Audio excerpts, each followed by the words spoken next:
Good evening, everyone. This is the meeting of the Municipal Land Use Board of the Borough of River Edge for Wednesday, December 8, 2021. Time now is 7:32 p.m.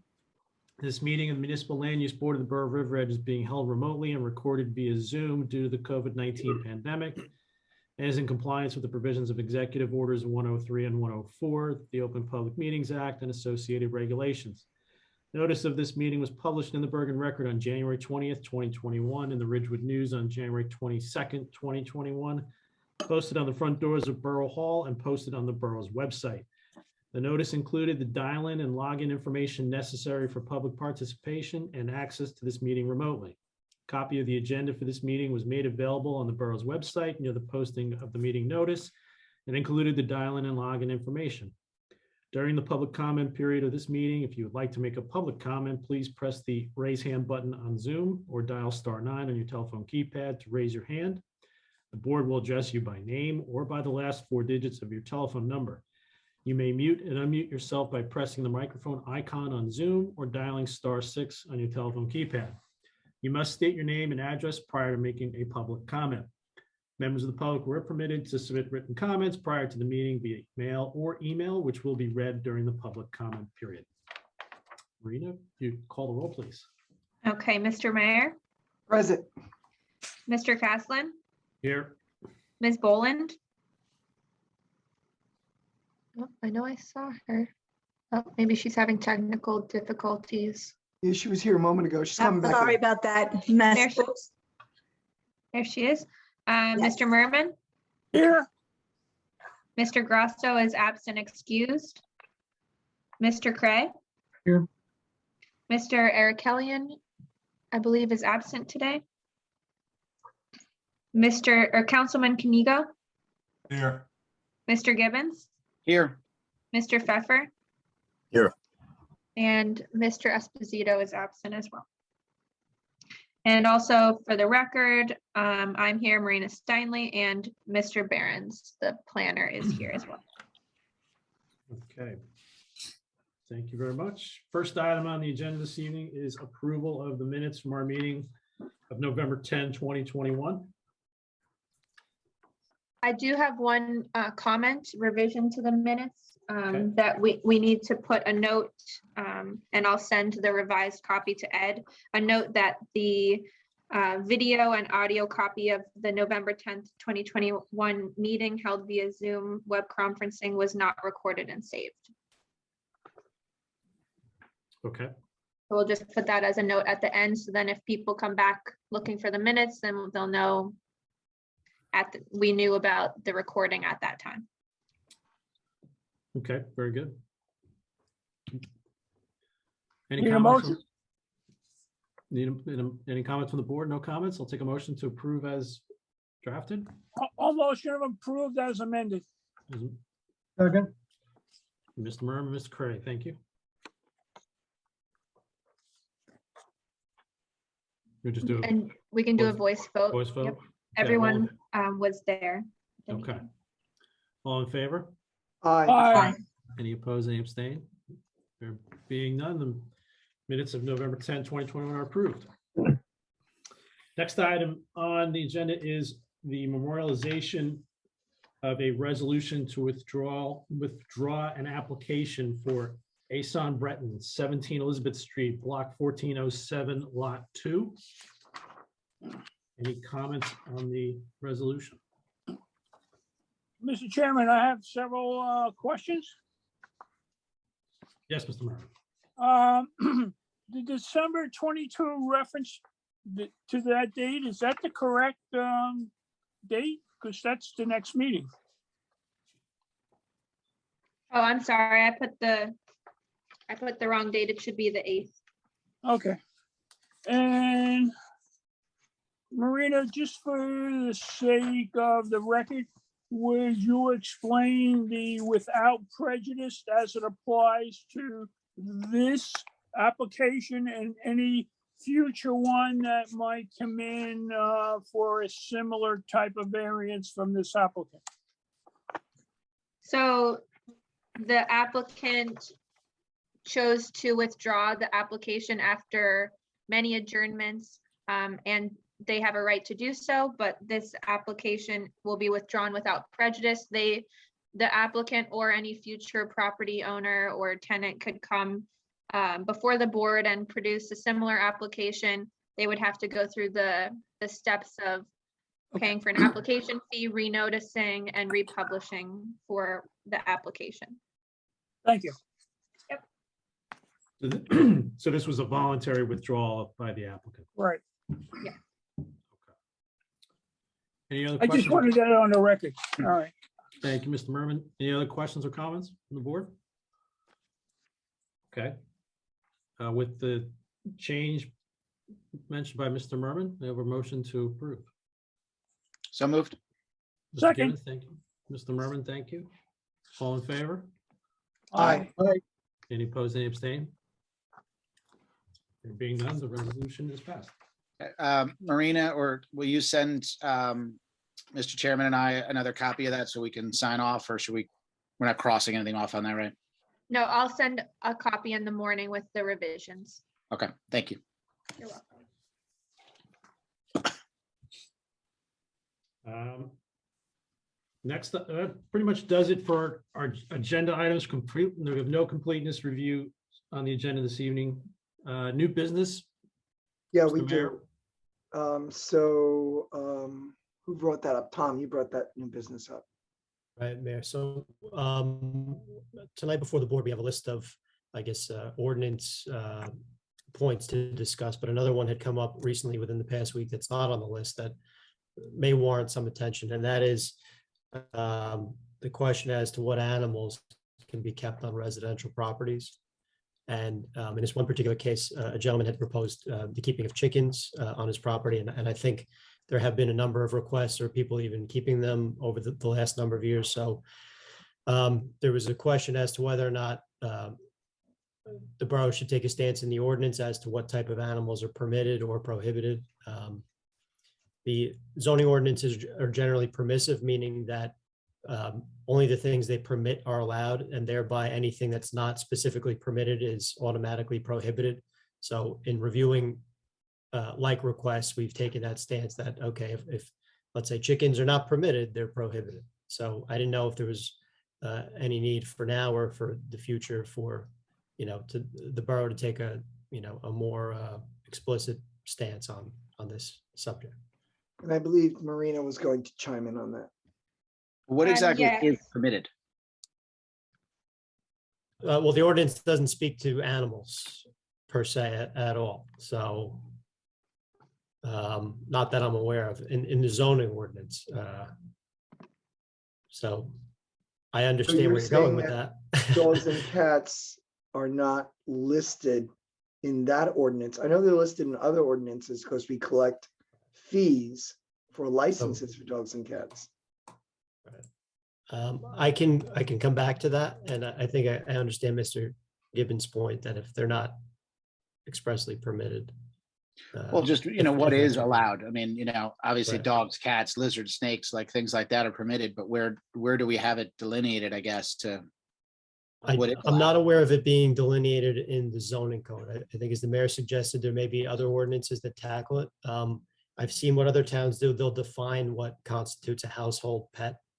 And sometimes that definition will take care of any ambiguity in an ordinance that a household pet includes cats, dogs, lizards, birds, rabbits, guinea pigs and the like.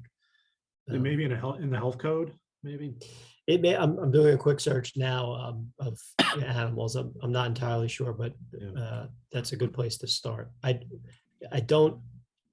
not aware of it being located or referenced in the zoning ordinance today.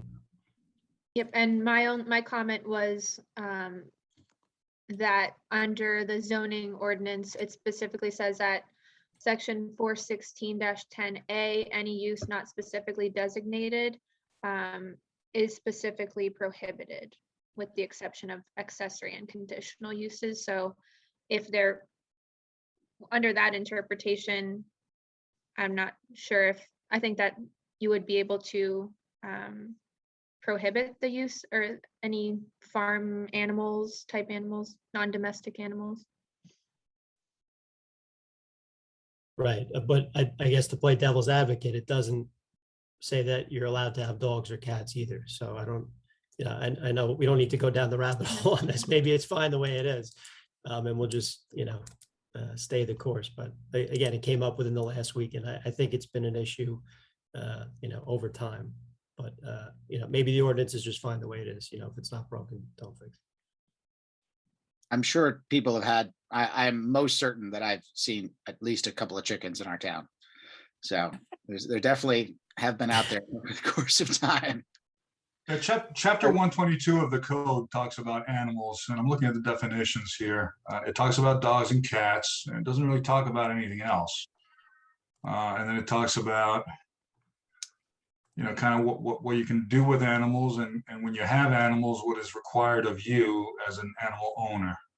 So I think that's something that we're going to have to ask the council and the committee in charge of looking at ordinances, if this body is so interested in taking a look at and, possibly revising. But just so you all know, we are right now in the process of looking at all our ordinances.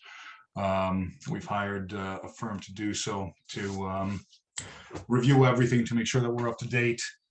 I'm sure this is one of the sections that's going to be addressed, because it looks to me to be very basic right now. So that's where we're at, and we are looking at all of them. But I would say if this body wants it, then we should send something to the mayor and council to look at specifically. Well, certainly if there's some sort of loophole, then I would think. I don't think there's a loophole I don't think it's a loophole as much as it's never really been addressed. Okay, but just to go back to what Tom said, if we don't prohibit it, then it's permitted. Well, oh no, sorry, never mind. The other way. Saying the wrong way. Yeah, But we want to be able to ordinance make sure talks that about it's covered. domestic animals, and I think that there's a basic understanding in the law as to what be a domestic animal versus a farm animal or a non-domesticated animal. So I think that's where we would get our guidance if the issue came before us. But again, I don't want to speak out of turn. It's just something that was brought up to us right now, so I'm just kind of thinking off the top of my head. But I think that's what it would come down to. So is a chicken a domestic animal? Is a chicken the kind of animal that you would keep at home? Probably not. So that probably wouldn't constitute an animal that's permitted to be housed here. But we have to look at it more than just a cursive look at. As this issue has come up before the council over permissive versus exclusive or excluding, over the 10 years I've been on, the council's received legal advice that we shouldn't try to go from, we shouldn't try to list exclusions, because listing exclusions leaves a lot of openings for misinterpretations. Listing permissive is a much better path to travel. And I think if we need to, if Tom, you're saying that there's some vagueness about what's permitted, we can certainly tighten that up. But if not, then I think we leave well enough alone. Okay, fair enough. I agree. Simplicity too is the best path. When the question came up, I was looking for something in the ordinance to point to, and I came up with that 416-10A with the, if it's not permitted, it's prohibited. So, and that's the stance we've taken and will continue to take. But just thought I'd bring that up, so we can move on. Okay. Any other new business? Any old business? I have one old business matter. Just since we didn't get the recording from last week, I wanted to put on the record the memorialization votes that the board took at the November 10th, 2021 meeting. So if you don't mind, I'll just read them into the record. Sure. Go ahead. Okay, so there was a memorialization vote taken at the board's November 10th, 2021 meeting for Gregov, address 470 Windsor Road, block 815, lot 16. The motion was made to approve the memorialization by Mr. Gibbons and seconded by Mr. Cray. The vote was a yes for Mr. Castellan, yes for Ms. Boland, yes for Mr. Merman, yes for Mr. Cray, yes for Mr. Gibbons, and the motion passed. There was also memorialization for an amended resolution for the Bergen County Historical Society at address 1201 to 1209 Main Street, Block 1303, Lot 2, and Block 1304, Lot 2. The motion to approve the memorialization was made by Ms. Boland and seconded by Mr. Arkelian. The vote was Ms. Boland, yes. Mr. Merman, no. Mr. Cray, yes. Mr. Arkelian, yes. And Mr. Gibbons, yes. And the motion passed. Okay, that's all. Okay. Anything else, old business? Okay. Just have a question, Mr. Chairman, if you don't mind. I know we had brought up in the past the idea of discussing whether porches for houses here in River Edge are something that we should look at as to be made, perhaps a process that doesn't quite require approval from us, or a lighter approval level, something of the sort. And I remember early in the year, we had talked about committees being formed, but I haven't heard anything else. I know we've all been busy and overwhelmed, but we should probably take a look at that if everybody here still wants to. I think it's a good idea, and I've spoken to that before. Okay, maybe something we talk about in the work session as well, and explore how we approach that. Okay. All right, that's it for our agenda items. Gonna take a motion to adjourn and move into the work session. So moved. Thank you, Second. Ms. Boland. All in favor? Aye. Any opposed, any abstain? Okay. We are now in work session. So as you see in the agenda, we sent out sort of a list of general topics and concepts of things to discuss, not in any particular order certainly, but it seems like probably the best thing to do is to start off with the things that we've been covering on a fairly regular basis. You know, for the most part, it seems to be lot coverage of pools. We actually do have a bullet point here for 4 porches as part of our discussion. So, so I guess that to frame it, or to sort of kick it off, what we're trying, I guess, let's start with pools, since that seems to be the biggest one I think we've been encountering the last year or so. And I guess the question is, you know, how are we going to, and I guess the first distinction would be above ground versus in ground. And should there be a different treatment of above ground versus in ground? Discussion? I kick it off. Personally, I feel that based on some of the discussion we had in the past, the above ground pools were sort of assumed to have a 15-year life and so on and so forth. I feel that maybe we should just consider them equal, so we don't get into that trap of life of a pool. That's my main concern with the definition. I do have a couple of other concerns regarding pools. One of the main ones is from a land use standpoint. When you look at the rear yard where the pool is going, and when we put the pool in and the existing patios and sheds and so forth, there is nearly almost zero green grass left. And I feel that that's poor land use planning. Okay, I would like to see a greater volume of green in the rear yards. Right now, when we get done, we're winding up with almost nothing. I jokingly like to say a household animal doesn't have anything left in the backyard. They're going to have to either be walked or use in front or side yards. My second concern is when we get done with a lot of these clients and we come to a conclusion, you're generally around 40%. What is stopping the applicant from 2 or 3 years down the road, when everybody forgets the pool is in, he starts putting in his pavers around the pool and his shed and everything that they originally agreed to eliminate, or even the house changes hands and suddenly the new owner installs more impervious coverage.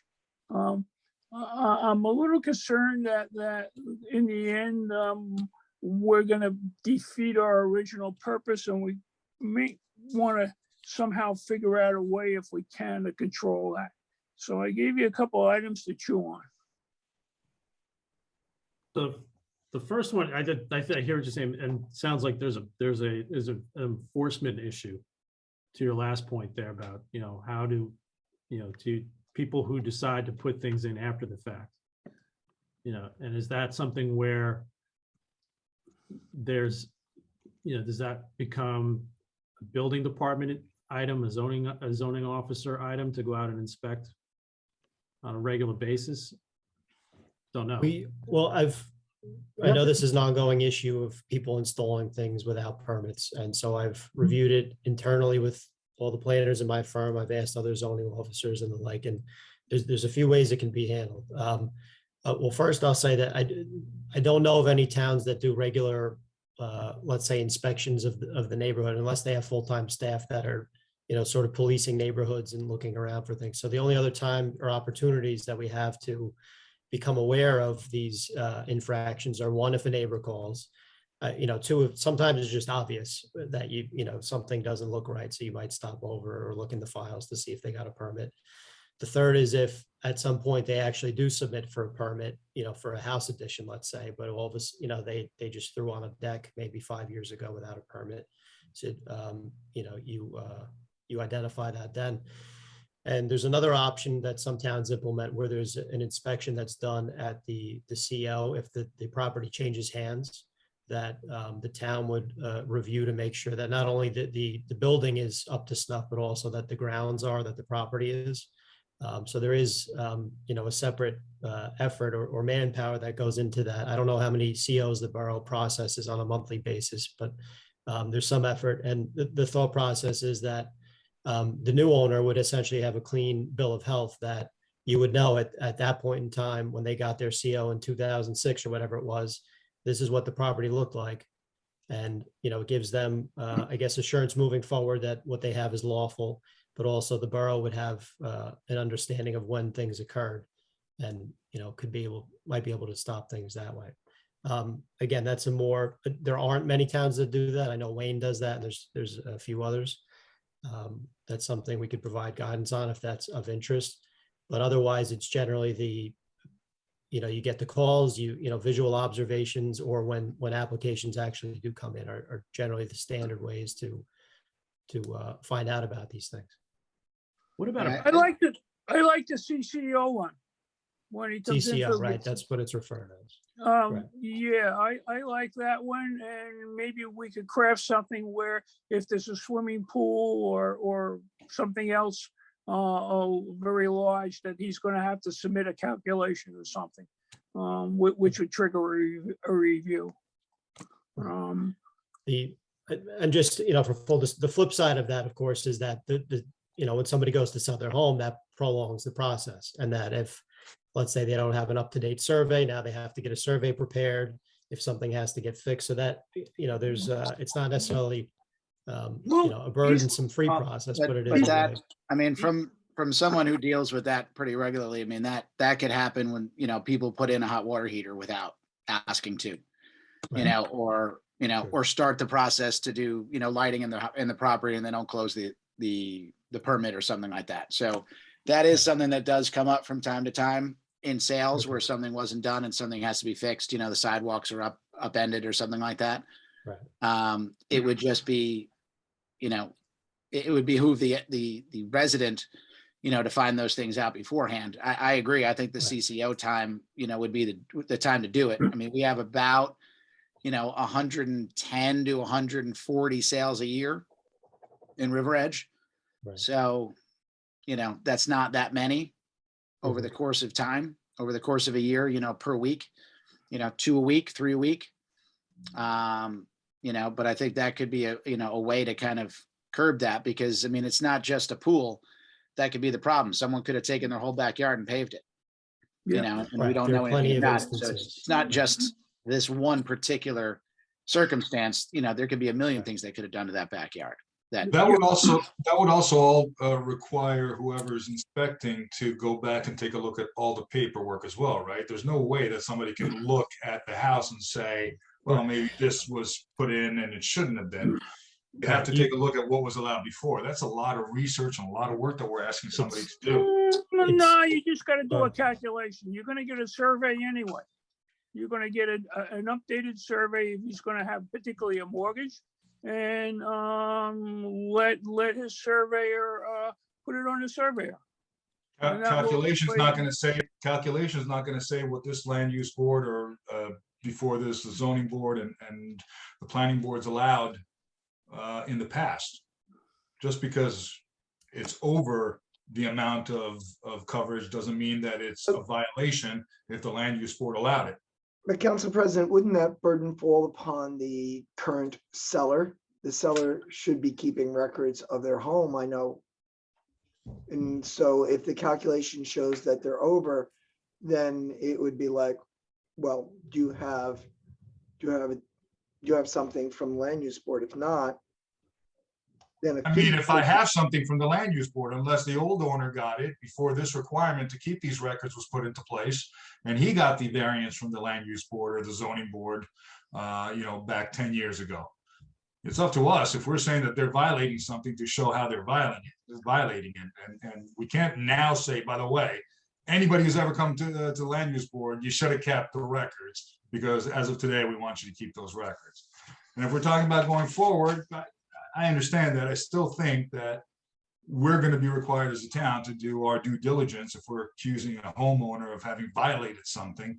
I see a can of worms being opened up here, but I understand what Marina, Mr. Herman is saying. who's the burden if we follow the model of Wayne that Tom suggested? Who would be burdened with the cost of the research? Would that be a town? I would imagine if we're walking around people's Hold on. residence. Council President, hold on. Let Marina answer. If, Oh, I'm sorry. I thought you were I'm asking. sorry. The question is who would have to do the survey? That, Who would have to cover the cost if research was needed to be done? So if as Mr. Merman suggested, the survey that is done because of the mortgage and everything else, simply say to them, do the calculation. Now the calculation comes back and says 60% of the property is impermeable coverage, well past, or even 40%. So then who would be responsible for researching whether that is a permitted change or not, that they had come to the land use board and got a permitted change? Would that be something that the borough would be required to do? Or would that be, because it'd only be triggered if the survey said they were over the 35%. Right. I'm just a little bit confused as to what the requirement would say, and how would you be able to enforce that? Well, Mayor, if I could jump in, just because I've investigated this a little bit, is it's generally an administrative process. So the time it would take to review any past files or records, et cetera, would be, essentially a cost of the borough. The survey, of course, would be the cost of the homeowner, and any attorney's fees and the like would be on them. I would say that in the past, I don't know how long, but I think there are some older records in the basement, which we are not necessarily the most accessible. I think we're working on it, but to a point that was raised, if we're trying to figure out a situation that occurred in the 80s, 70s, 60s, 50s, we may not have all of the records to come to a conclusion, or if let's say there's a condition that was created 2 or 3 homeowners ago. So you have an unsuspecting homeowner that has whatever they have. They didn't do it, but someone did it in the 90s, but now they're on the hook. And maybe that doesn't matter. You know, maybe it doesn't matter when it occurred, just that it was a violation and that it, you know, was done at some point in time. And the owner assumed that violation essentially. But again, just to give a balanced perspective on that one. Let me go back. I'm suggesting right now that the surveyor, in preparing a survey, our ordinance should say that the surveyor calculate and show on his survey the percentage of improved lot coverage when it comes into the borough. And if it's over whatever the allowable is, let's just say 35%, that for a CCO would automatically flag a review. It doesn't mean that you have to go back and review everything. It was just they're going to have the homeowner do the expense and the work, and it would come for Borough Hall for a CCO, and it could trigger a review of anything that's over the allowable. I don't think you have to go digging in the attic in the basement for old records.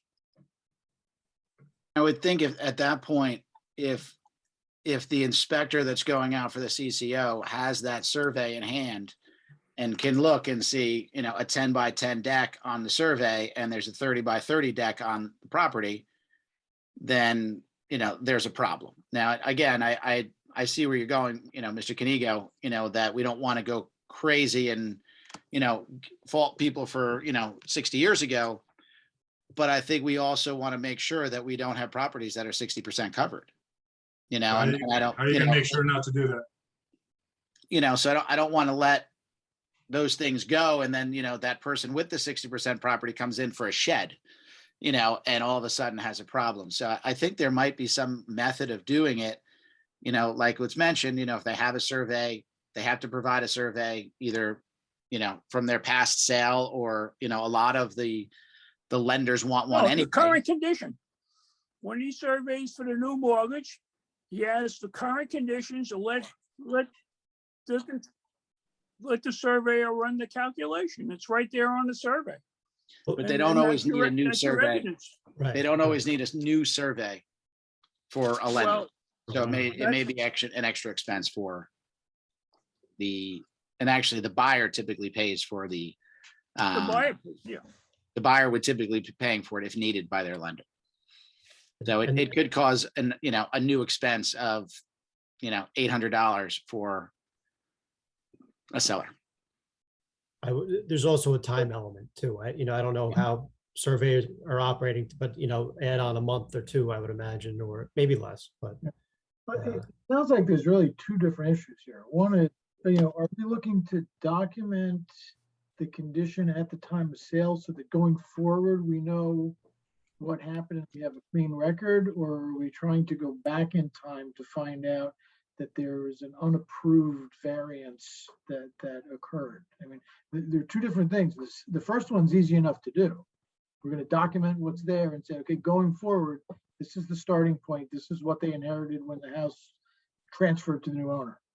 This, you know, the second item would be, are we going to try to go back, which is obviously got a lot more warts on it to try to figure out. So, you know, it may be that, we be Solomon, cut the baby in half and say we can document it today as it transfers, and then at least for those properties we have a baseline. But the other ones, unless it's an egregious type of variance, maybe it's not worth all the effort that we're talking about. And just to go off of what Mr. Cray just said, I think if the borough did implement something where you would require the survey at the time of a new sale, and that burden would be on the seller to do that so they could sell the home, then it would be on the burden of whoever is the new buyer. If they want to do anything else to the house, like add a pool or a shed or something, then it would be the burden for them to then confirm that all of the coverage that they saw on this survey at the time of the sale was properly variance or is in line with the code. But then that goes back, if it's properly, to find out if it's properly variance, that's still gonna go back and require research. But then that would be the burden of that homeowner to do, and they're purchasing the home, so they do have a requirement to perform due diligence of what they're buying. How would they do that? Generally via an Oprah request is the way I've seen it done. I'm about to buy a house. I want to know all the permits and, all past approvals for the property.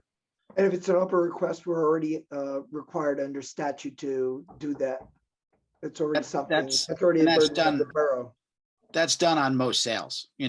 Most lenders and attorneys want to know that there's no open permits, that there's no issue. So that is typically done on a sale to check. Now, not necessarily variances, we're talking open permits. I doubt anyone's looking back, but certainly having, if at the very least we said, we want to know what was done prior to 2021, so that house is sold today, at least that helps that home buyer that they know the current situation, because we've had people that have come in, and I mean, there was a case, a few months back where the person, bought a house and tried adding onto his deck and couldn't, and he had to ask for a variance and he didn't even know anything about it. So it would certainly avoid that future homeowner, that buyer from in 2022 or whenever this can be enacted, that they know they're buying a house that's within code, at least on the land use side of it. So anybody who's buying a house here in town then should be asking, do this Freedom of Information Act request of the town. Yeah. And then the request will go to the town, and the town will then send, I suppose, Judy downstairs to the basement to start looking through files. And how many times is she going to do this a year? You said, Ryan? 110 to 140? 110, Well, that was the 140 He said a year? 100, 120. That would only be if it triggered. It would have to first be beyond. No. If I understood what Mr. Merman said, it would have to first of all be beyond imperviated lot coverage. And once that, so that would not be all 110. Wait. No, if somebody's buying in the house, if somebody is buying a house in town, we just said that they would have to then do their due diligence in buying the house, which would require a FOIA request to make sure that this house particularly doesn't have any issues or hasn't had a request for variance. So it wouldn't necessarily be 120, because we're telling people that we're changing things in such a way to require the homeowners coming into this town to do this additional review, which will then kind of be flipped back on us, because we're going to have to do the review as the town administration. So, Yeah, But I think the point is, if the house is 30% covered, and we see that on a survey, then there's no need to do any more due diligence. Yeah, If I we don't look know. at it and it's 40, then you can look back and say, okay, in 2010, they got a variance for 5%. But if it's 30% or anything less, then it wouldn't. that's on spark coverage, anything. but we're talking about due diligence of a homeowner. So if no, I we're don't think we requiring said these- that. At least we're brainstorming right now, and did I miss that? I thought we were talking I'm not about. arguing, Tom. I'm trying to raise some practical realities. I understand we're brainstorming, but there might be other ways of addressing this issue that doesn't require these new ordinances that require homeowners to do additional things and Okay, additional what would those other $800 ideas fees be, here and Dario? there. So, I'm sorry. What would those other ideas be? Well, Well, Tom for Barron- example, when a homeowner does come before the land use board, perhaps the land use board shouldn't be saying, okay, well, you know what?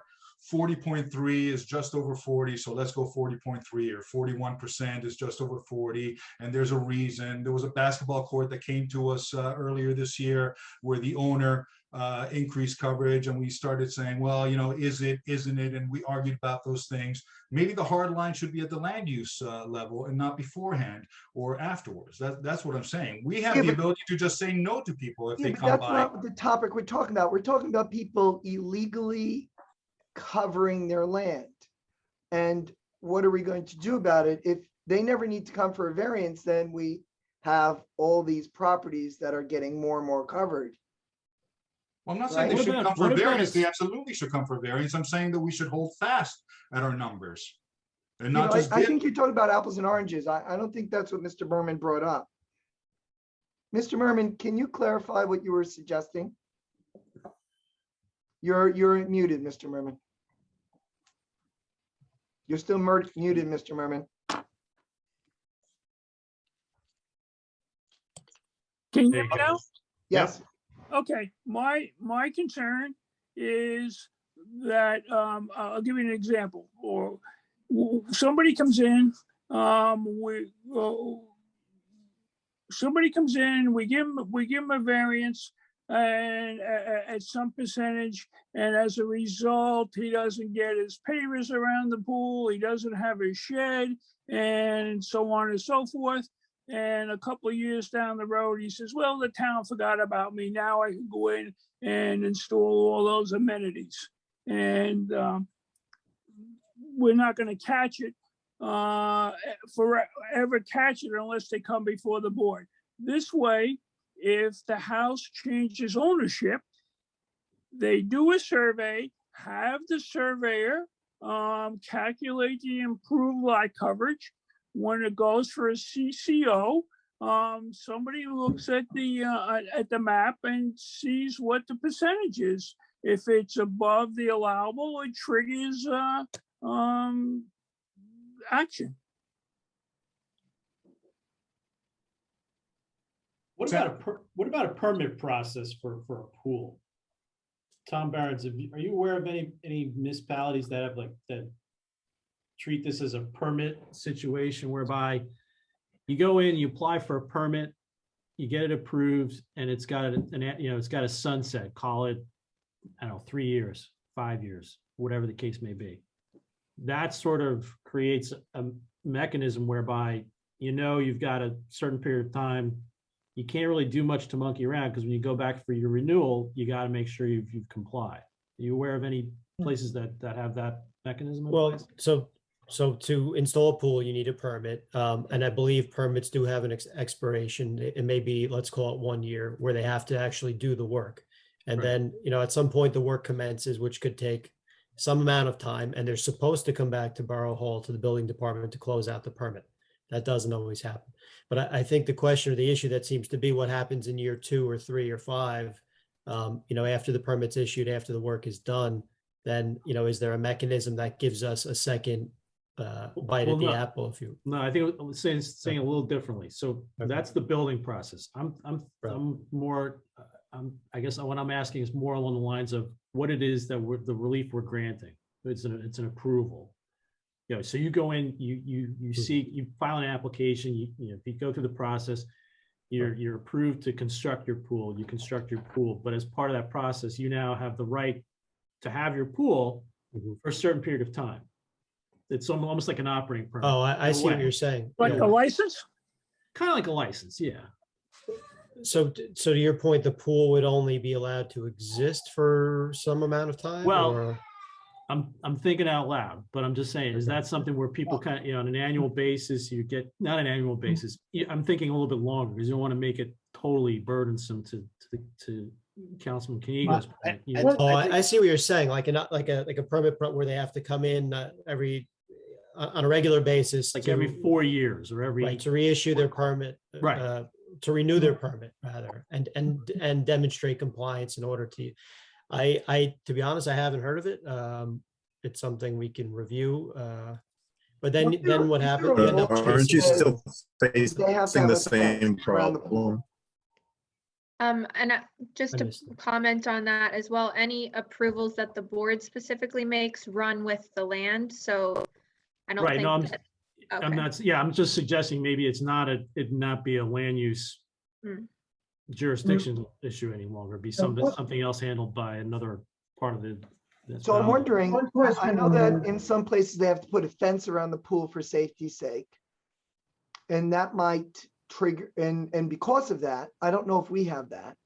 Then would there be a reinspection to maintain the safety? And during that reinspection, would it be permissible to determine whether the impervious coverage is still correct? Okay, I have one question. I know we're talking about pools specifically, but that's not the only place we have this problem, right? I mean, so, we're talking about pools, but there's a whole bunch of other situations where, somebody wants a bigger back deck, somebody wants to put in a bigger patio, somebody wants to close it, recreate a porch or something. I mean, so, if we're looking to say, how do we stop unapproved coverage, for lack of a better term, it would need to be more comprehensive than a pool. No, you're absolutely right. And that's the bigger question. That's the broader picture. Absolutely. But maybe in a backhanded sort of way, you back into the coverage issue because as part of the process, you have to submit, an existing conditions plan showing you comply. You haven't changed anything. Is this But all going forward? aren't you still dealing with the same problem? I mean, you put in a requirement, but if somebody didn't follow the requirements the first time around, they may not follow the requirements the second time around. And so the question keeps coming back to enforcement. We're not talking about the people who follow the rules and do everything according to procedures. We're talking about how to deal with the people who are doing things secretly or, whether knowingly or unknowingly, whether they're just not following the rules. So we started out the conversation with asking, how do we even find out about that? Which is one question, but then assuming we find out about it, what do we do about it? So I think, it keeps coming back to just enforcement. How do you enforce the rules if there are going to be people who don't comply with them and don't want to comply? If the word gets out, for example, that, hey, River Edge has a very strict land use board and you're never going to get that pool approved, that Olympic sized pool that you want to get approved. There are going to be some people who'll say, well, I'll do it and I won't go through the land use board. So, that becomes the question. How do you find it and what do you do about it? And I make that big speech not having the answer. And the problem is, some people will come in and ask for permission and some people won't even come in for the variance. So, if we're just Right. going to look at the people that got the 40 and then went to 45, well, there's plenty of other people that never came in and asked us, and put in a deck that covers 50% of their property and a pool and a shed. So, it's almost like we can't just, Mr. Merman's idea is nice, that we check up on those people that did stuff, but there are I think there are more people that didn't ask our permission in the first place that are an issue, so if you're going to enforce it, I don't want to go after just the people that asked for permission and got 40 and went to 42 and not even think about the people that just went straight to 50 and never came before us. So, if you're going to enforce, I think you need to enforce any possibilities, and that's a deck, that's a patio, that's a shed, that's, all encompassing. So if there is a step, there would have to be a step for all of it. And and that gets to be a lot, Can I ask a question? A question and possibly a suggestion. We're talking about actions that may or may not be possible after the fact, right? But I'm just wondering if we can do something in advance, which is really just an educational step. Assuming that there are, yes, some bad actors who, even if they know the rules, they're going to try to find a way around the rules. But there may also be a significant percentage of people who just don't know what the rules are. And they don't know about 35% versus 40%, and they're being talked to by builders and contractors who tell them, it's no problem. You could go 20 more feet, don't worry about it. I deal with this all the time and there's nothing, you don't need a permit or anything like that. So you have people who just don't know what the rules are. And I'm just wondering, it's not going to be a complete solution, but maybe it might help if when people buy their homes, they get something from the town that educates them about those kind of restrictions and procedures in plain English. I mean, not send them a copy of the statute, but something that tells them, congratulations, you've bought your home. Here are some things that the town wants you to know about. before you do any additional building or renovations, something like that. That might, it won't solve the problem completely because there'll be people who will cheat even if they know the rules, but it might deal with a certain percentage of people who just don't know what the procedures are. Because I'm sure, you know, and maybe Tom deals with this pretty often. I would guess there are people who say, I just didn't know.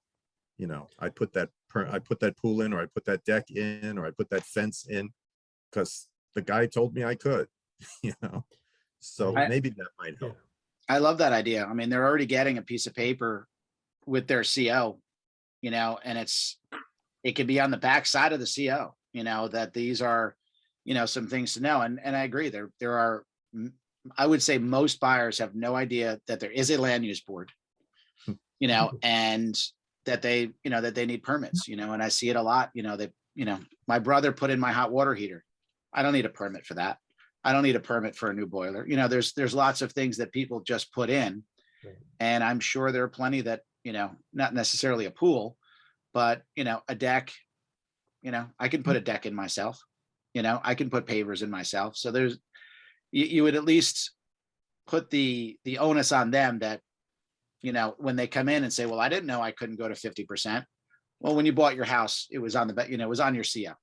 Exactly. You know, we provided to, you know, at least try to give you the information, have something on there. And here's the link to the borough website. I think it's, you know, I don't think it's adding any work to anyone's workload because it can literally be on the flip side of the CO. You know, and it could certainly help some future homeowners that have no clue. You know, maybe when they get that CO, like, wait a minute, I can't get a pool because, you know, I've got a 40 by 100 lot. You know, it would certainly help people set their expectations when they buy the house. Certainly can't hurt. Tom, Hey, Tom, can you check what Wayne actually does? Well, they have the CCO process that you're talking about. But I do have a detailed overview that I can forward. Okay. can you survey towns that may already have such a disclosure? Meaning what Like Mr. Mr. Pfeffer Pfeffer. just mentioned, like the educational brochure or whatever. Okay, yeah. I'm not aware of any towns I'm that not I've dealt either. with that have given anything like that, but Yeah. But I think in it's a his great idea. in his professional association, he may be able to put out a request for information, and who knows Right. what might come back. I think there is such information, maybe not necessarily with the home buying process, but there may be an informational pamphlet on the, let's say, the town website. You know, if you're thinking about doing work, here's what you ought to know in you know, layman's terms. But if you do it in this part of the process, then everybody gets it, all the newcomers, and so there's no, you know, questions that, oh, I didn't know there was a link on the borough website, so you know, they get it automatically. So that's, and maybe having that and something on the website also makes sense, the same brochure, let's say, so everybody's aware. I think Mr. Cray had an interesting point about, you know, what are the two issues? One, establishing the baseline. That would obviously, you know, be an objective, certainly if we were able to capture the new surveys. I will say the borough's records, just from, I guess, decades of organization or lack thereof, are incomplete at best. I don't know if Ed has anything to say about that, but on a routine basis, we go trying to figure things out and don't always have the answers, let's say. And when you don't have an answer, you can only use the information in hand. So, you know, we do our best, I'll say that. Ed, think do it- you I want to think it would chime be in on helpful. that? I will tell you that ever since I've been here, the records are accurate, and I could, you know, Oh, right. find Right, anything right, right. about. So I anything didn't, no, about- I'm going back like But- pre-90s. It's, you want Yeah, but something if you from go back maybe 10 1984. years good or luck. older, it's probably Yeah. in the basement and Right. just unreachable, the way things are set up in Borough Hall. Or in the attic, you don't even know. I mean, I've had instances where I got lucky and I found paperwork.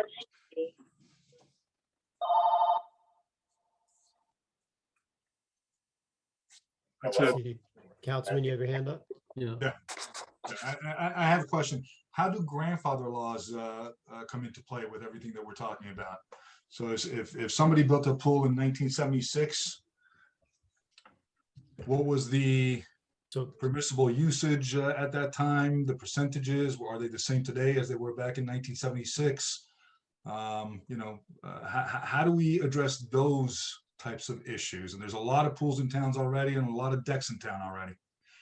right. So inevitably, you would have these issues where you would say, well, you're at 75%. We don't know how it happened. Some homeowner will go, I don't know how that happened either. And then you go in circles. And so you could take the hard line in stance and say, well, you look, you have to rip it all out or not. And then where do you draw the line? That becomes the big, you have to be consistent in how you deal with these things. Right, But to what your if I question- built it what if I built something as a homeowner when it's legal and then later it's changed? Then it is grandfathered. So if there's an ordinance change after the fact, then you are, I don't know if grandfather is the right word, but in essence, that is what occurs. If it was permitted if you did it when it was permitted, and then at some point it changed where it was prohibited, then you're grandfathered. And just to follow up on that, there is case law that says if there's lawfully existing structures on the property, then the board has to consider the existence of those structures when. I think we lost Marina. We lost you, Ms. Stanley. Just for a second, we lost you. Yeah. Did you, so. When, Oh, no. that's where we cut off. If the buildings were lawful, So if buildings were lawfully installed and existing on the property, then the board has to take that into consideration when making their decisions, that there is a structure that was lawfully existing on the property, and that may limit the ability of the homeowner to put in additional structures. Well, I'm not so concerned about limiting the homeowner as I am our ability to enforce something that is now illegal that was legal at some point in the past. Well, let's hypothetically, if I was reviewing something like that as, the zoning officer, I would, you would acknowledge, or you'd look at the old ordinance, which may or may not be readily available. And you would make that distinction. And if it was built lawfully at that time, then you would generally have to sign off on it. It would be, legally conforming. There is a process whereby, let's say, a new homeowner wanted to, confirm the status of that. There's what's called Marina, correct me if I'm wrong, a Section 68 application, where they can demonstrate that a pre-existing non-conforming use is lawful, essentially, and get that certification. I guess you could, I guess it could be hard to say when something was actually done, right? I mean, if the pool was put in 1976 and the ordinance changed in 1977, do we really know that it was built in 76 and not 78? So, we could certainly come into those problems as well, and especially, I guess, if we don't know that this particular ordinance changed in X year. Right. And they didn't need a permit, say, or, whatever. We could certainly, come into some problems. Is it possible to find out if this has been a good thing or an awful thing in Wayne? Is this actually working? Well, one, there? I know they've had to designate, extra resources for, I mean, it's a much bigger town, but, they had to assign somebody to do it. There are hours. I don't think each review is a 15-minute review. I think it's a bit more extensive. When there are issues, if it's 30% and things are conforming, then, maybe it's less of an issue. The building department already does their review for things that occur within the building in terms of permitting. I can certainly ask John Zabo, who's in our office, was the Wayne planner for 20-something years, and he was the one who helped implement the program there. I think he indicated that in their case, for the issues that they were dealing with, that it turned out to be a good system. But as we've discussed, it does create other, perhaps unintended consequences that we should all be cognizant of. But we can explore it further if that's the board's desire. I think it would help if we at least knew if it was, they saw it as a good idea or was, in helping in some way, because I know there's properties in town that are over, and whether we get a baseline, like Mr. Cray said, or we step further, at least know, what good options might be out there, to prevent it, because, at the very least, if we can keep people from doing this going forward with a pamphlet, with a website link, with making them, give a survey, and having that, so we have a baseline and we get Right. 130 surveys every year, and start building that database. Maybe we prevent things going forward. Maybe we, figure out some way that it's not completely killing our building department or whoever would have to handle it, but also prevent this from continuing to happen, and keep people in line and protect the people that do the right thing and come before us, or keep it under 35%. I have a question. And it may not matter, but has experience been that this happens more frequently on houses that have contractors have gone in, build them out to flip them, and they haven't had their garage, they max everything out. Then we run into the problem with the owner just saying, I just bought this house. The contractor did that, didn't know there were limitations. Are the bulk of them happening there, and not so much with existing older houses that are in the borough, or is it pretty evenly distributed? And I know that it's anecdotal. I'd say it's probably pretty evenly distributed, and there's the question of, when did it occur? Did it occur in the 90s, the 2000s, and what have you? I mean, there's sort of two separate issues. You'll have a developer that lawfully maxes out their property. They hit the 35%, but it only includes the house and the driveway. So of course, the new homeowner is going to want a patio and deck because that's reasonable. They didn't know the town's improved lot coverage. So that's one issue. So everything's technically lawful. It's just that now they come in asking for this additional relief. I mean, there are times where, they get their as-built survey approved that doesn't show a patio. I think we experienced one of these applications recently, and then lo and behold, a couple months later, there's a patio, and we happen to just find out about it. And then you have other ones where, an innocent homeowner, most people don't have any idea about land use and variances. That, what do you mean I can't just stick a shed on my property? I bought this land, So that kind there of thing. isn't So really one type that is. I don't think there's just one type.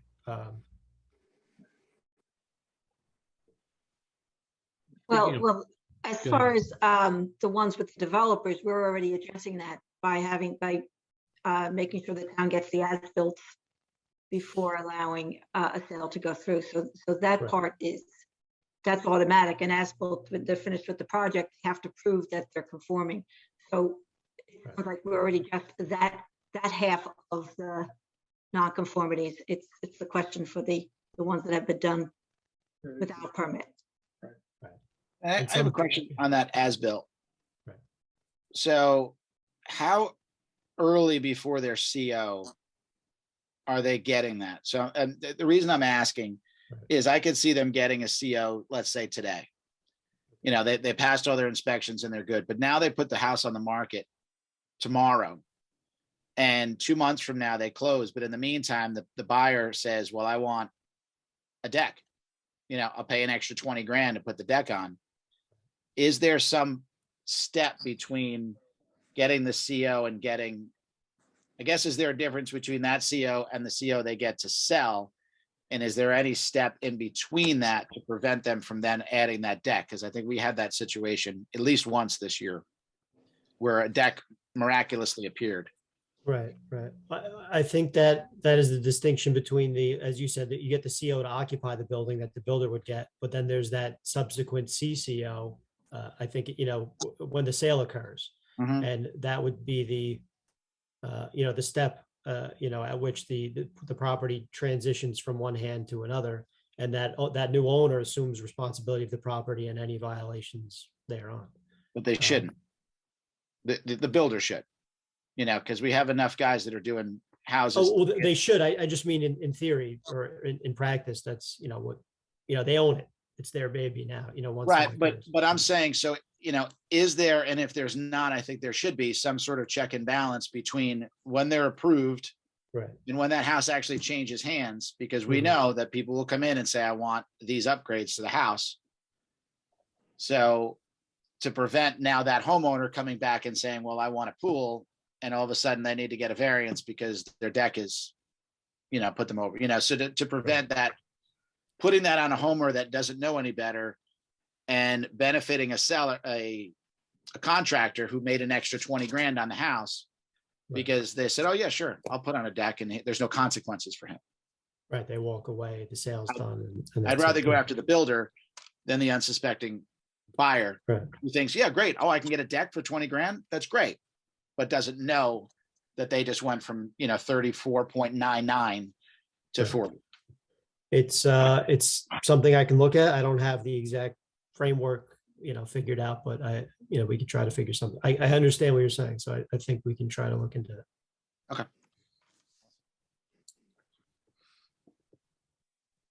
Other topics, decks, porches, patios, Mr. Chairman, Mr. Merman. we started off the pool discussion. I believe you said when we were talking about above ground versus in ground. Yes, sir. Can we finish that? Absolutely. All right. Well, I think I expressed my views. My views are consider them both the same. Can I add just my 2 cents?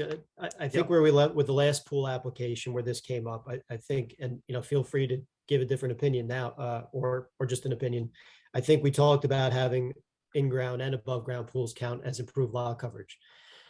There was a wrinkle in what constitutes an above-ground pool, and we talked about these sort of seasonal Intex, I think is the brand, pools that are sort of inflated, that are 3 feet tall and technically, constitute an above ground pool, and to maybe find some exemption for those that, let's say they blow something up and it's there from Memorial Day to Labor Day, that it's not always there. It's of a certain size. Technically, they still need building code oversight because they have electricity and pumps and the like. But I thought the board wanted to draw a distinction with those, but again, feel free to opine. Could we do that with a definition? I think we could. Because those Intex pools are basically a glorified tarp. Is Right. really a very hard plastic liner and metal, steel poles holding it up. So it certainly will never hold up like a typical steel wall exterior. I would think some sort of distinction, not calling it Intex because there's other brands, Right. but I think using terms like seasonal and temporary, where it would have to be taken down, or it could only be up from a certain time, you'd have to take it down by October 1st, or, it could only be up from Memorial Day to Labor Day, that kind of thing, may help. Would a height help? If you said anything greater than 2 feet or something like that? There's so many products out there, it's hard to All right. capture all of them. I understand your point. I just, there's always that one outlier that, maybe you cap it at 4 feet. Yeah, I don't know. Maybe you do that also. I'd have to say that it should be considered for improved lot coverage unless it comes down. I think putting it That's up and putting it down is a good way of dealing with it. I'm not an expert in this area, but that would make sense from an ordinance point of view. that certainly is fair. And if you have one and you want to keep it up, well, you have to take it down and reinstall it next year.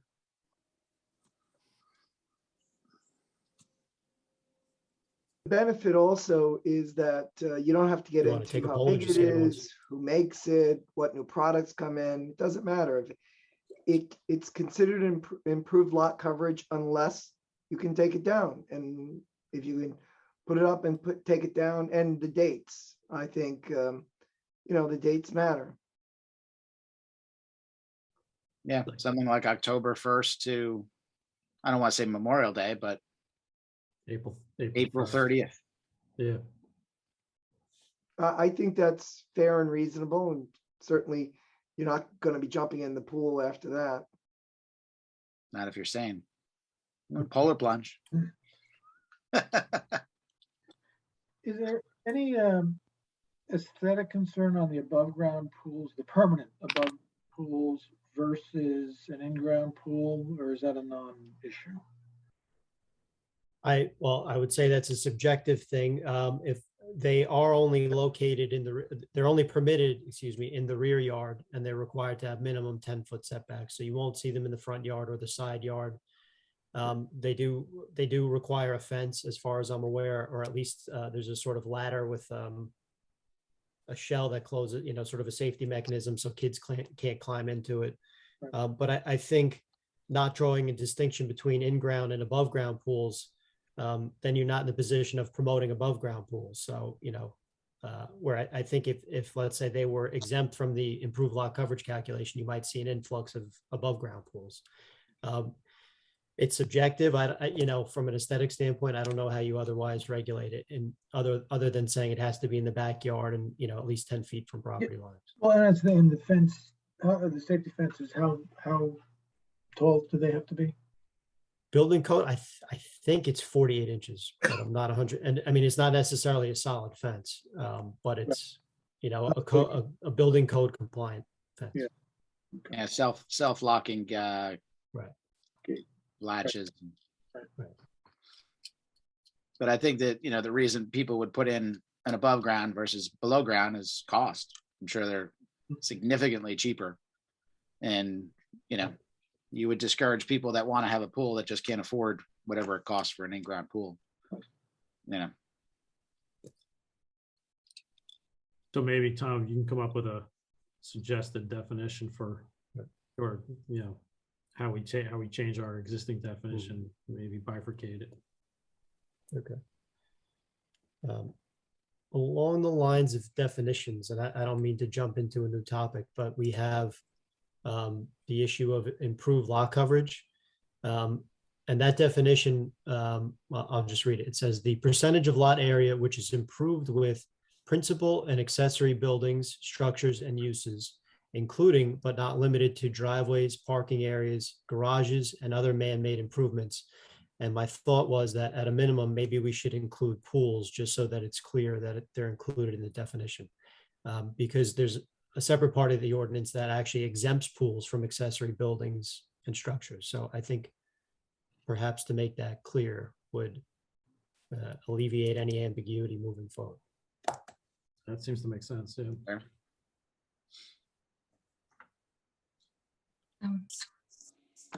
Can we talk about the overall lot coverage on what we're comfortable with, since that seems to be, obviously that comes up all the time. I did look at other towns with similar lot sizes to compare our coverage versus theirs. And I had said this in the past, that the 35% is the lowest I could find for like properties. The towns with the bigger properties, they were lower, but I'll just give a list. Oradell, for the 7,500 square foot lots, is 25 for building coverage and 40, and that's pretty consistent. 40 seems to be what other towns did, and they also include pools. New Milford is 20 for building and 40 for lot coverage. Westwood is 22 for building and 40 for lot. Tenafly was 25 for building and 38 for lot coverage. Emerson, I have, they are 30% building coverage and 45, so they're a little higher. And Paramus is 25 for building, and they go up to 50% lot coverage. And I think, you can tell if you're driving around, I think 50 is just way too high. Doing just a real quick calculation, 7,500 square foot lot, if they build out the whole 25%, it leaves about 750 square feet for everything else. If we say an 18-foot wide driveway, which would be a 2-car width, and a typical 30-foot front yard, say a 20-foot front walkway, 3 feet wide, 20 feet length. This is just sort of a reasonable assumption. And a rear patio of 12 by 12, you can do that for the 750, but that's all you would get. You couldn't get anything beyond a rear patio of 12 by 12. That's if you build out for the full 25% building coverage, that's what's left. And of course, it would be even less for any of the lots that don't have the 75 required. There's quite a few below. But when the committee spoke, we talked about a graduation, going from the lower lots allowing so much coming down, but then it's hard to say where to start. What's our threshold? How does the board feel about, a threshold? What do you decide for the small? We decide for the smaller lots, you might max out to 40 and come down, or say, we're already seeing all these 40. We sort of agreed that we're comfortable with it. Maybe put 40 as for everyone. Whatever. I don't know how everybody feels about that, but that's just something to start talking about. If I can add, as to the point of the graduated scale, there's a similar type scale for side yard requirements, whereby a conforming 7,500 square foot lot has, let's call it a minimum 7.5 foot side yard requirement, 18-foot combined side yard. And there are, we'll call them relaxed standards, I think, for lots between 6,000 and 7,500 and 5,000 and 6,000 square feet. And those are kind of, I guess, typical lot configurations you would see in different parts of the town. We don't necessarily have to use that, but that model kind of is there, at least as it pertains to side yard requirements. I'd like to chime in if I could. Yeah.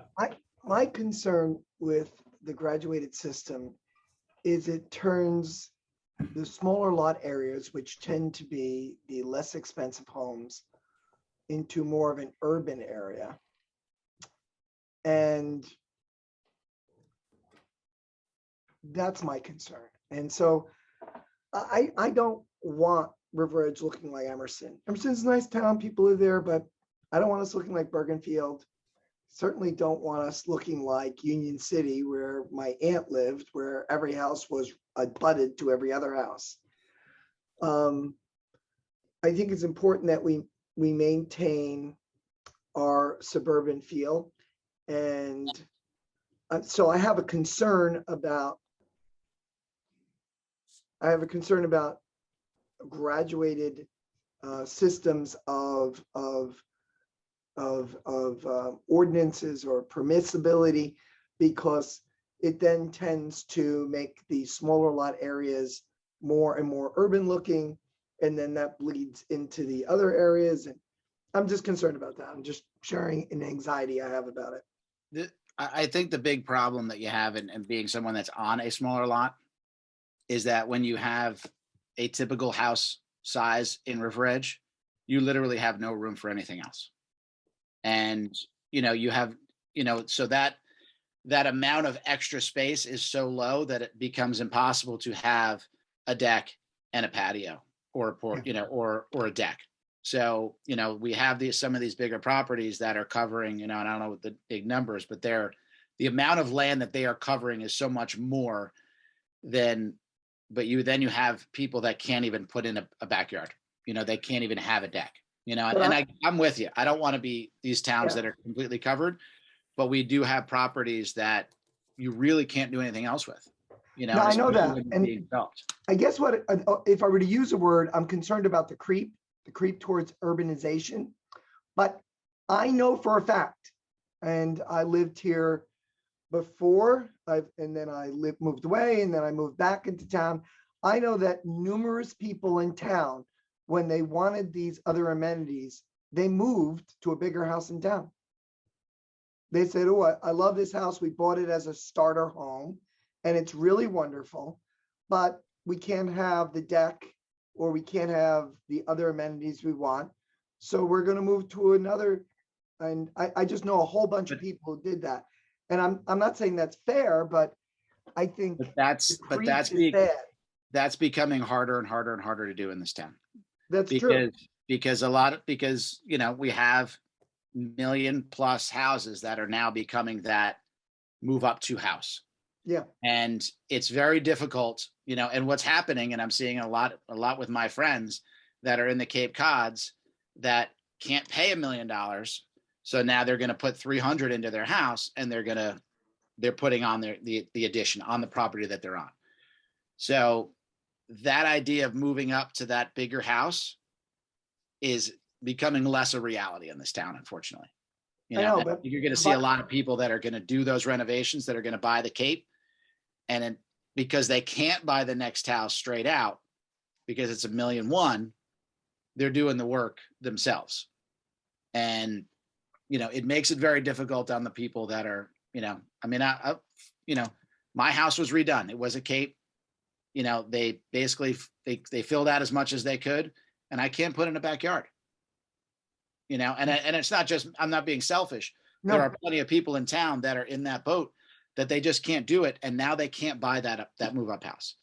And unfortunately, what's going to happen is that person's going to say, well, I can't buy it in River Edge, so I'm going to move to Oradell or, wherever else. I know that, but the alternative is we start granting, we go through this graduated system of ordinances or setbacks, and before we know it, we're actually dropping the overall value of the town because we're becoming more and more urban. We're losing the curb appeal. It's becoming houses. I think that's the other side, and I think we have to protect people's current property values, and I think overbuilding diminishes people's property values in the long run, or at least that's my thought. I could be wrong. I would be a proponent of limiting the bigger properties, because I think we've started to have some pushback on some of the bigger properties asking for variances, of maybe even that's pulled back a little bit. Because I'm with you. I want the town to be suburban. I don't want to turn it into something it's not. I would be a proponent of pulling that back a little bit, and if you have 100 by 100 lot or something like that, you're at 30, and allowing smaller properties to at least have certain amenities. And maybe it's limited to, a deck that's less permeable than, or more, am I saying that right? As less, less pressure on the property, that's allowing a more water flow than maybe having a concrete backyard. Maybe there's allowances that you would allow certain things because it's not going to have that much of a detriment. And it's not turning into urban sprawl. It's not turning into concrete backyards. You can allow decks. You can allow certain things to allow people to enjoy their property. And again, I don't think we should allow the big properties to go crazy and overbuild. And, you don't need a 4,000 square foot house and an Olympic swimming pool, but everyone should be able to have a deck. I think that's a simple luxury. And I think that's not even a luxury. I think that's just something that you would expect in having a home in this town. Some Well sort said. of space in the backyard for growth. Well said, Ryan. I agree. Okay, so what would be the details to this? What's the skeleton? What's the framework? Maybe we draw up a few different scenarios and have the board take a poll and, see what, with the different percentages, or unless somebody, if we have concrete Well, I think- recommendations right now. I think you'd kind of want to know what a reasonable deck would be, say. Like what is your average? And I don't know, I'm not going to pretend to know the answer, but what is a reasonable space to have in your backyard? Well, I think Mrs. Boland touched on, you have, a typical driveway, you have a typical walkway, a deck or patio, 12 by 12, it seems to be standard. That doesn't include a shed. And then if you max out your house footprint at 25%, that's pretty much it. And we're talking about improved lot coverage, but there's also the issue of lot coverage, which is building coverage, which I don't know if there's a road we want to go down, but it's at 25%. And if you maximize 25%, you have what's a floor area ratio essentially of 50%, which is sort of the percentage of the bulk of the it refers to the bulk of the property as a percentage, I guess, or the volume of the house on the property, for lack of a better term. And I think the examples that were given, a lot of other comparable towns have somewhat lower lot coverages. Again, if this is not a problem in River Edge, maybe we don't even want to go there and just focus on improved lot coverage. But to answer Mr. Gibbons, your question about what are the typical lot amenity dimensions, I think we kind of had that overview. Again, 12 by 12 deck, patio. I don't know how that adds up on the different lot configurations, so maybe that's something worth exploring. Yeah, I think if we can allow for, the typical things that you'd have in a backyard, a deck, if that's a reasonable number, 12 by 12, and an 8 by 10 shed, being able to have those things on your property, and have that stipulation that it has to be, maybe it has to be a deck, maybe it has to be a certain sort of product that's not going to cause problems for the neighbors. Maybe it is, extra drainage or, some way of mitigating it, but allowing people to have what they should have. Because again, like I said, I think you're going to see a lot of people going forward with the prices that we have in town and of the new construction, because there's no such thing as a $700,000 new construction anymore, that you're going to see the capes flipped by the current owner, not even flipped, renovated and built onto by the current owners, because they're not going to have any other option. Perhaps a subcommittee should be formed to really vet this with Mr. Behrens. Perhaps Mr. Gibbons would chair it. I don't know. Might be something worth doing, and then the subcommittee can present back to the whole land use board. Maybe. Well, I Ms. guess Gold- we already kind of have a subcommittee. Yeah, we have it already. Yeah, Yeah, the we can committee, do that. yeah. Yeah. I think Eileen's committee is looking at all the coverage issues right now. So this is part and parcel of it. Apologies. Maybe- Yeah, I just think it'll be tough to take away from anyone, any that's already on the, in the code. Because people will really, I think there'll be an uproar if people think that, they had this We and backtrack. Okay. we fair. pulled it. I think we have to sort of figure out what we're willing to increase.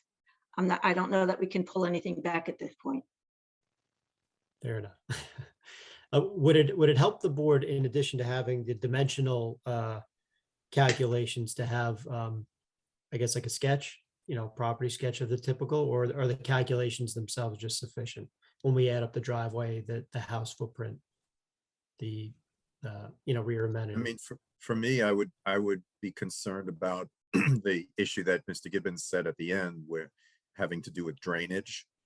I don't know that requires a sketch, but it requires more than, numbers. Maybe certain types of materials or a certain amount of inches or feet off the ground, those kind of factors.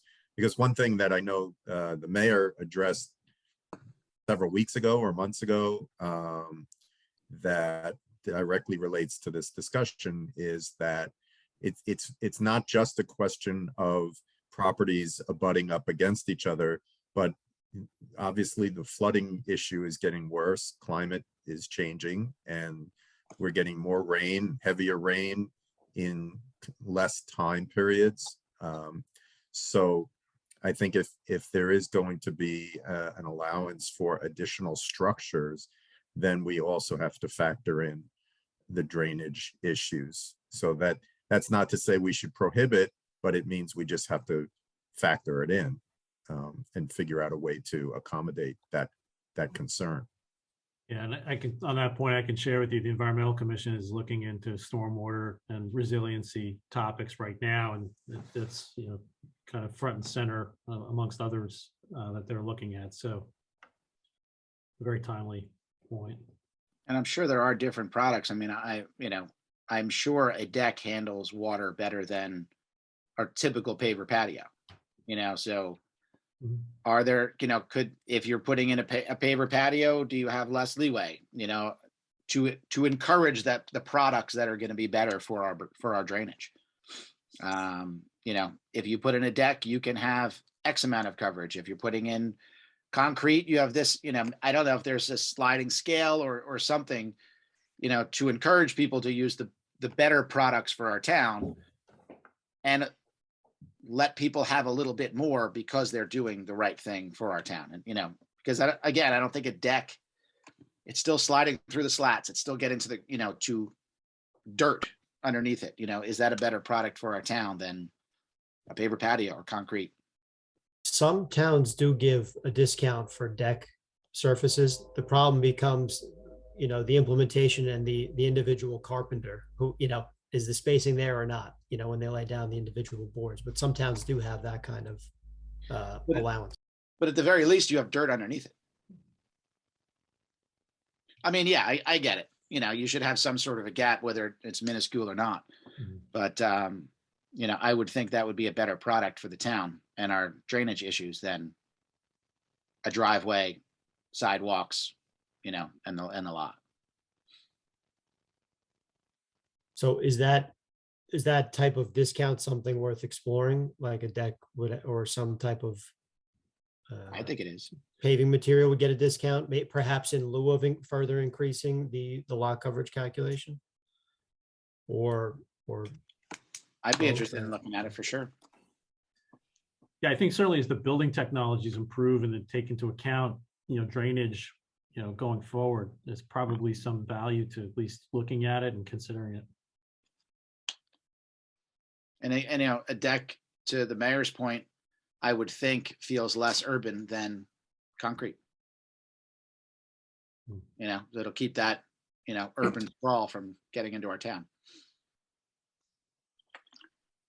Just to be, just to pick up on that point, I think what you do off the back of your house is not as important as what you do off the side. When houses start encroaching upon each other, that's when that urban sprawl that feel begins to really express itself. That's just my thought. so, I mean, we can look at increasing the setbacks then, side yard setbacks for those types of amenities, or restricting them to the rear yard is something that could also be done if that's a concern. An idea.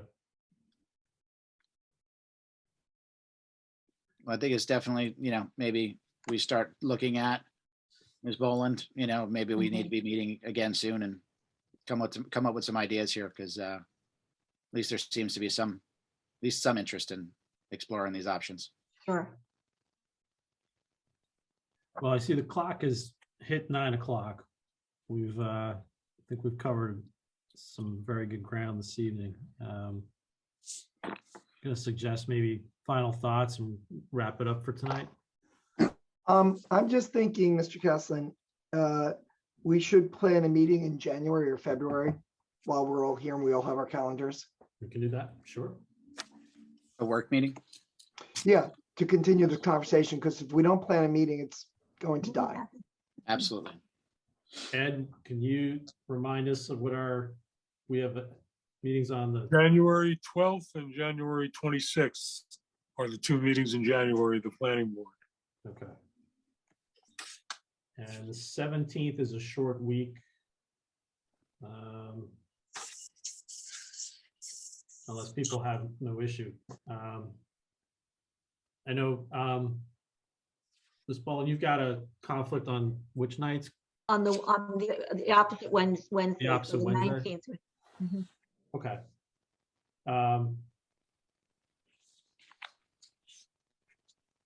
How does the 18th? I'm going to start the bidding at January 18th.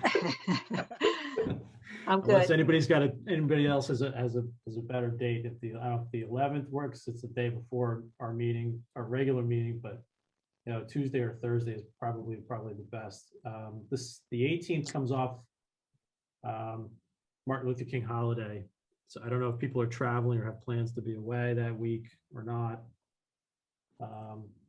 I'm good with it. I'm nobody, anybody else. I'm good. I'm good. No issues. Murphy's good. Okay, that sounds like you're good, Councilman. Okay. I think we have a winner on the 18th. Mr. Pfeffer, does that work for you? Okay, Same time, 7:30? that works for everybody. Let's keep it the same. All right. And just for going forward, there's no thought of going back into the building at this point, right? There's no plan for moving back? No, it's going to be discussed by the council at the very next meeting of when we might be returning. So because we need to issue notices to, especially for land use board. So the council will be taking it up at the Monday meeting. I would say, so the very least of the next handful of months, we're not meeting in person. No, not necessarily. We may start meeting again in January. The council Really? is reviewing it and considering it. And hopefully the council will give a hard open based on what's ever happening with the pandemic, but Right. you know, a planned date for opening the building to meetings. Okay. Wasn't pushing for it, just curious. Yeah. So just on Right. that point, if I can just say, I'm sure the council is already discussing this, but on the off chance that nobody has thought of this yet, if there's going to be a hard open for in-person meetings, my suggestion is that we have some sort of rules about masks and or vaccines. We don't have to get into that now, but I'm just throwing that out as something that should be considered. So the council opening to the public and things like that will be based upon the advice we receive from our borough attorney, and our borough attorney is already reviewing, these issues. So we will be hearing from our borough attorney on this. And Great. So. Okay, thank you. Okay. All right, so I think we need to break out of work session. Can I have a- Mr. Chairman, Yes, sir. we have a list of topics for discussion that was handed out for tonight's meeting. I'd like to add one more to that. We've talked about it, but I just want to make sure we don't lose sight of it, which is fences on top of retaining walls. Fences on top of retaining walls. Correct. Okay.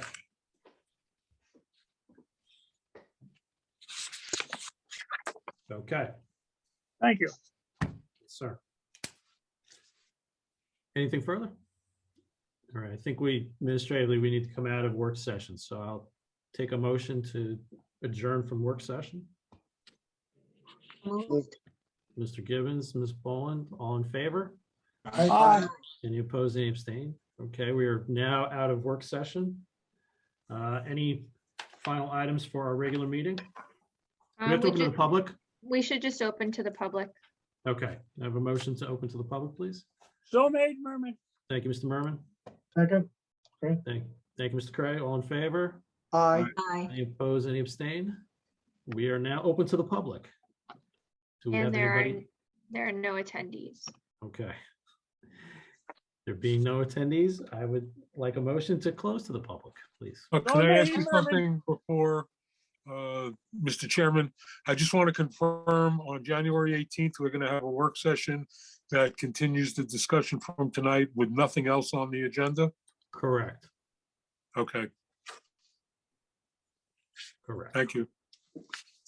Okay. Take a motion to close to the public. so moved. Second. All right, all in favor? Aye. Aye. Any opposed, any abstain? There being none, we're now close to the public. Any final thoughts? All right, appreciate everybody's time tonight.